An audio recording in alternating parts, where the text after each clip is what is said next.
ketika seluruh hidup manusia dibaca melalui kacamata konflik, maka manusia mudah dipisahkan menjadi dua kubu, kawan atau lawan, penindas atau tertindas, revolusioner atau musuh sejarah.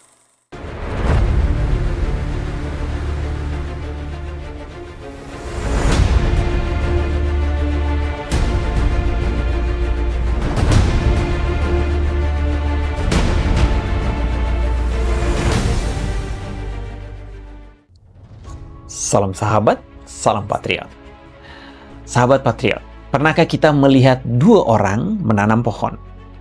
Yang satu memilih benih dengan hati-hati, menyiapkan tanah, memberi air, menjaga akar, dan percaya bahwa pohon yang sehat akan memberi buah yang baik. Yang kedua, yang lain, melihat tanah itu dengan curiga. Ia berkata, pohon ini tidak tumbuh karena ada pohon lain yang menindasnya.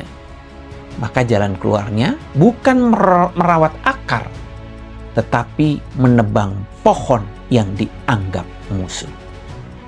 Dari luar, keduanya sama-sama bicara tentang kehidupan, tetapi cara memandangnya berbeda. Yang satu melihat pertumbuhan, yang lain melihat pertentangan. Begitu juga sejarah manusia. Dunia tidak hanya dibentuk oleh raja, tentara, uang, atau teknologi. Dunia juga dibentuk oleh para pemikir. Sebuah gagasan yang lahir di buku bisa masuk ke ruang kelas, lalu ke negara, lalu mengubah nasib jutaan manusia. Salah satu pemikir besar itu adalah Adam Smith. Banyak orang mengenal Adam Smith sebagai bapak ekonomi modern, terutama melalui bukunya The Wealth of Nations. Di sana ia bicara tentang kerja, perdagangan, pembagian tugas, pasar, dan bagaimana sebuah bangsa bisa menjadi makmur. Tetapi ada satu hal penting yang sering dilupakan. Sebelum menulis tentang kemakmuran bangsa, Adam Smith lebih dulu menulis tentang moral manusia dalam The Theory of Moral Sentiments. Artinya, Adam Smith tidak memulai dari uang. Ia memulai dari manusia. Ia melihat bahwa manusia memang bekerja, berdagang, mencari nafkah, dan mengejar kepentingan diri. Tetapi manusia bukan mesin pencari untung. Manusia punya simpati, punya rasa malu, punya hati nurani, punya kemampuan untuk menilai apakah tindakannya pantas atau tidak. Bayangkan seorang pedagang di pasar tradisional. Ia tentu ingin untung. Itu wajar. Ia membeli barang, menjual kembali untuk menghidupi keluarganya. Tetapi kalau ia masih punya nurani, ia tidak akan mencurangi timbangan. Ia tidak akan menjual barang rusak seolah-olah bagus. Ia tidak akan mengambil keuntungan dengan merusak kepercayaan. Disinilah pentingnya Adam Smith. Pasar memang membutuhkan kebebasan. Tetapi kebebasan tanpa moral akan berubah menjadi keserakahan. Perdagangan membutuhkan keuntungan.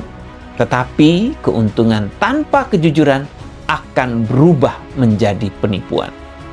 Kemakmuran membutuhkan kerja. Tetapi kerja tanpa keadilan akan melahirkan penindasan. Jadi dalam akar pemikiran Adam Smith, ekonomi tidak berdiri sendirian. Ekonomi membutuhkan manusia yang masih punya moral. Lalu datang Karl Marx. Marx melihat dunia dengan cara yang berbeda.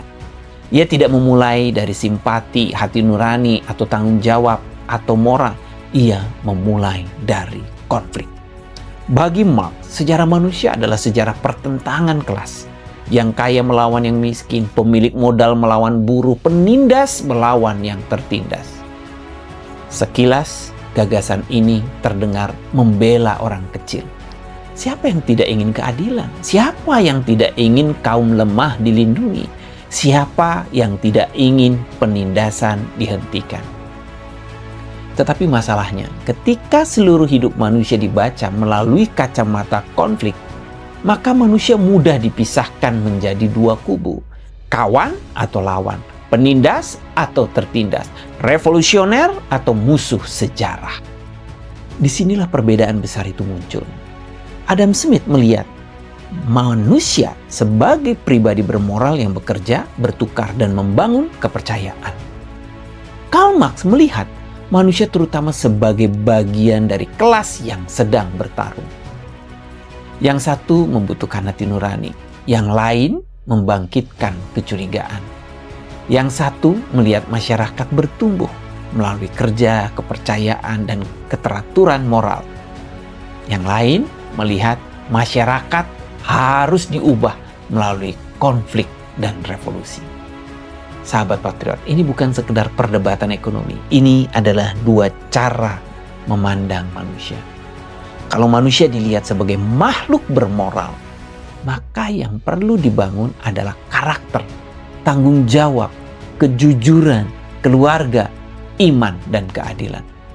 Tetapi kalau manusia hanya dilihat sebagai kelas yang bertarung, maka yang dibangun adalah kemarahan, kecurigaan, dan pembenaran untuk menghancurkan siapapun yang dianggap musuh. Disinilah benih sejarah mulai ditanam. Karena pemikiran Marx tidak berhenti pada kritik ekonomi, ia masuk lebih jauh. Agama disebut candu masyarakat. Iman dicurigai sebagai alat penindasan. Tuhan perlahan disingkirkan dari ruang sosial. Manusia mulai diajak melihat hidup bukan sebagai perjalanan moral di hadapan Tuhan, tetapi sebagai pertarungan materi dan kelas. Maka pertanyaannya, jika Tuhan disingkirkan, jika moral dicurigai, jika keluarga dilemahkan, dan jika manusia hanya dilihat sebagai bagian dari konflik, apa yang akan tersisa? Yang tersisa adalah kekuasaan. Dan ketika kekuasaan menjadi penentu benar dan salah, manusia bisa kehilangan martabatnya. Sahabat Patriot, dunia hari ini dipengaruhi oleh pertarungan dua cara pandang ini. Apakah manusia dilihat sebagai makhluk bermoral yang memiliki jiwa, nurani, dan tanggung jawab? Atau manusia hanya dilihat sebagai alat ekonomi, massa politik, dan bagian dari konflik sosial? Indonesia harus membaca ini dengan jernih. Bangsa ini tidak dibangun di atas kebencian kelas. Bangsa ini berdiri di atas ketuhanan, kemanusiaan, persatuan, musyawarah, dan keadilan sosial. Artinya keadilan memang penting, tetapi tidak boleh dipisahkan dari Tuhan, moral, dan martabat manusia. Sahabat Patriot, jika pesan ini penting, bantu tekan like, komen, dan bagikan video ini.